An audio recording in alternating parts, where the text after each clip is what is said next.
আমার কষ্ট আছে যা কাউকে বলা যায় না, শুধু বুকের ভেতর পাথর হয়ে জমে থাকে।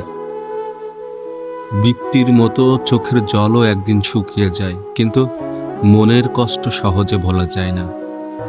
পৃথিবীর সবচেয়ে ভারী বস্তু হলো মন খারাপের পাথর, যা বয়ে বেড়ানো খুবই কষ্টের।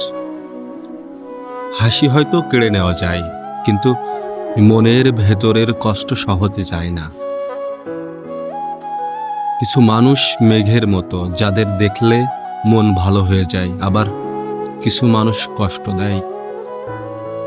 অতীতের স্মৃতিগুলো মাঝে মাঝে মনকে বিষণ্ণ করে তোলে। আমি আর তুমি বসন্তের ছায়াকুঞ্জে যখন নিবিড় ক্ষণে, তখন দেখো আমি কেমন নীরব প্রেমিক। অদম্য উচ্ছ্বাস প্রেমে তবুও বিষাদ ছুঁয়েছে দুস্তর গল্পের শিরোনামে। অনন্ত যৌবনা হৃদয় জুড়ে গেয়েছি মল্লিকাদের গান।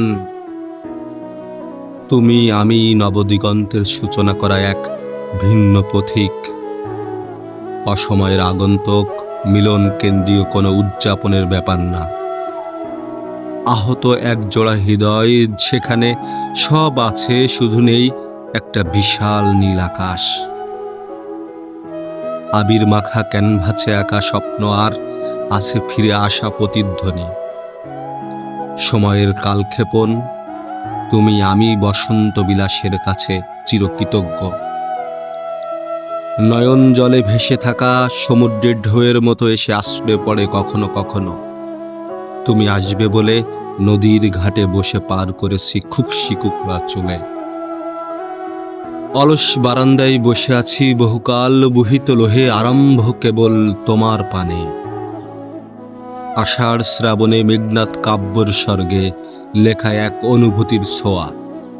কেটেছে কত প্রহর, জ্যৈষ্ঠ মাসের আকাশে গম্ভীর পরোক্ষ। তবুও হাত ধরি শক্ত করে, জড়িয়ে থাকি ভীষণ মায়ায়।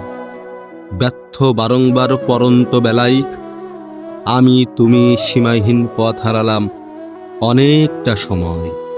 তারপর একদিন দুজনে যা পেলাম তা শুধুই আর্তনাদ আর বৃথা বিলাপ।